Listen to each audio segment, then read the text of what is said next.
दोस्तों सोचिए, एक घर है जहाँ ठीक 10 दिन पहले एक नन्हे बच्चे के होने की खुशियां मनाई जा रही थी। चारों तरफ गर्मजोशी का माहौल था। मिठाइयाँ बंट रही थी। पूरा मोहल्ला उस घर में बधाई देने के लिए आ रहा था। लेकिन ठीक उसी घर के एक बंद कमरे में एक शख्स बैठा था जिसका नाम था मुबीन। वो पेशे से एक झोला छाप डॉक्टर था। लोग की धड़कनें जांचता था। लेकिन उस वक्त उसकी अपनी धड़कनें नफरत से दौड़ रही थी। दोस्तों वो खुश नहीं था। वो मन ही मन अपनी पत्नी और बुजुर्ग पिता को कोस रहा था और मन ही मन बुदबुदा रहा था और कह रहा था, यह बच्चा मेरा नहीं है, यह बच्चा मेरा नहीं है। इस बात को मैं किससे कहूँ? यह बच्चा मेरा नहीं है। और उसी बंद कमरे में इस बात को लेकर वो काफ़ी तेज तेज से रो रहा था। और फिर रविवार की दोपहर ठीक 1 बजे उस घर से चीखें नहीं बल्कि 3 गोलियों की आवाज़ें आती हैं। जब पुलिस दरवाज़ा तोड़ती है तो फर्श पर 2 लाशें खून से लथपथ पड़ी मिलती है। और सबसे भावुक पल वो था जब उन लाशों के बीच उन खून से सना वो 10 दिन का बच्चा चीख चीख कर रो रहा था। आखिरकार एक हंसते खेलते परिवार जो कि इतना अमीर था, उस खेलते हंसते परिवार में एक ज्वालामुखी इतनी तगड़ी कैसे सुलग रही थी। आखिरकार एक हंसते खेलते अमीर परिवार के अंदर ऐसा कौन सा ज्वालामुखी सुलग रहा था जिसने रातों रात सबको राख कर दिया? या सिर्फ गुस्से में हुआ एक डबल मर्डर था, या इसके पीछे महीनों की बुनी जा रही कोई खौफनाक साजिश थी? नमस्कार दोस्तों, मैं हूं उपेंद्र और आप देख रहे हैं इस सच्ची घटना पर आधारित एक खौफनाक कहानी हमारी यूट्यूब चैनल एजे उपेंद्र पर। दोस्तों आज की इस इनसाइड स्टोरी को जरा ध्यान से सुनिएगा, क्योंकि यह कहानी किसी फिल्म की नहीं बल्कि हमारी अपनी समाज की उस कड़वी सच्चाई को दिखा रहा है जो आपके रोंगटे खड़े कर देगी। दोस्तों इस खौफनाक अंजाम की शुरुआत रविवार को नहीं बल्कि इसकी नींव बहुत पहले ही रखी जा चुकी थी। बुलंदशहर खुर्जा नगर कोतवाली क्षेत्र का कंदरगढ़ गांव, वहां रहने वाला 55 साल के रियाजुद्दीन ने अपनी मेहनत से प्रॉपर्टी डीलिंग और बिल्डिंग के बिजनेस में खूब नाम कमाया। 3 मंजिला शानदार मकान बनाया। पैसों की कोई कमी नहीं थी। उनका 26 साल का बेटा जो मुबिन पढ़ लिख करके एक झोला छाप डॉक्टर बनता है और सुदेशपुर इलाके में एक क्लिनिक चलाने लगता है। करीब 1 साल पहले मुबिन की शादी एक बेहद खूबसूरत लड़की जिसका नाम सना होता है उससे होता है। सना 22 साल की होती है। शादी के कुछ ही महीनों बाद ही मुबिन के दिमाग में एक अजीब सा फितूर बैठने लगा।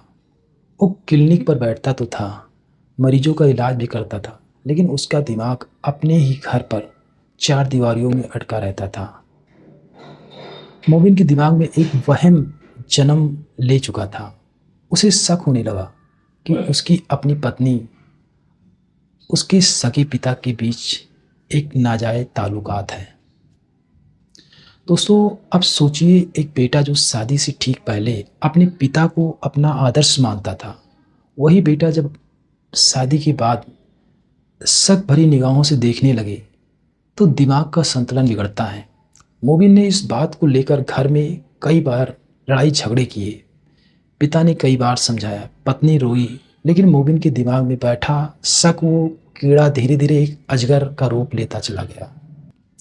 दोस्तों पड़ोसियों और पुलिस की शुरुआती जांच में जो बात सामने आई वो दिल को दहला देने वाली है। मुबिन के दिमाग में वह बात बैठ चुकी थी कि वह बच्चा जो भी 10 दिन का हुआ है या उसका नहीं है। वो हर पल हर सेकंड बस इसी उधेड़ बुन में चल रहा था। उसके साथ बहुत बड़ा धोखा हुआ है। वो अपनी पत्नी के चेहरे में, उस मासूम बच्चे के चेहरे में अपने पिता का अक्स ढूंढने की कोशिश कर रहा था। यह वो दौर था जब मुबिन के मानसिक संतुलन पूरी तरह से टूट चुका था। दोस्तों घर का हर एक सदस्य डरा हुआ था इस वक्त। वो बस यही सोच रहा था, घर के जो सदस्य थे कि कब क्या हो जाए कुछ पता नहीं है। दोस्तों अब आते हैं उस आखिरी रविवार पर। घर का माहौल इतना ख़राब हो चुका था कि सना ने अपनी मायके वालों को घर पर बुला लिया।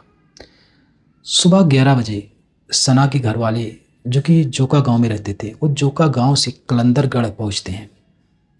घर की दूसरी मंजिल पर पंचायत बैठती है। मोबिन के बीच में बिठाया जाता है। ससुर साले, खुद पिता रियाजुद्दीन उसे समझाते हैं कि बेटा यह सब तुम्हारा वहम है, अपनी हंसती खेलती गृहस्थी को बर्बाद मत करो।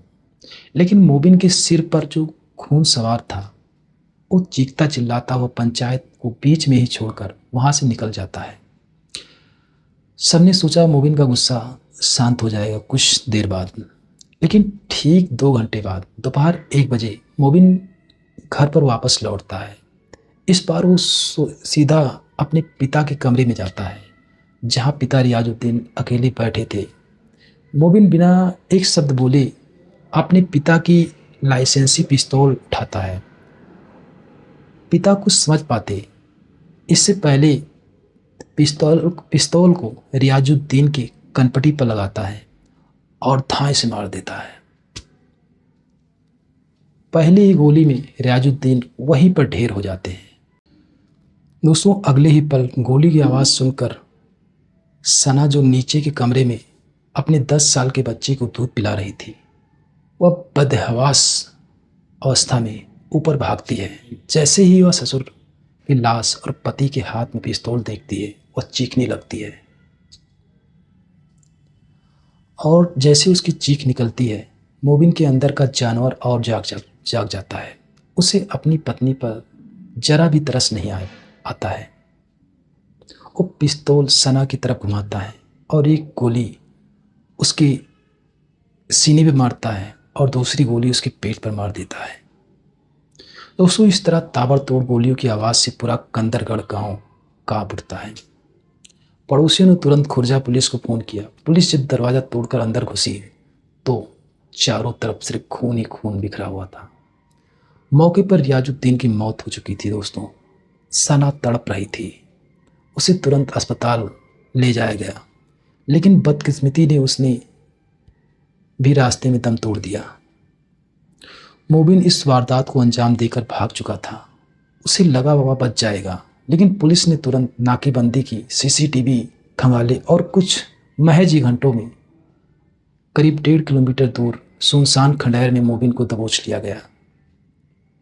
जब पुलिस ने उसे पकड़ा तो उसके चेहरे पर अपने पिता और पत्नी को मारने का कोई खौफ नहीं था, कोई डर नहीं था। दोस्तों, मोबिन तो जेल की सलाखों के पीछे चला गया।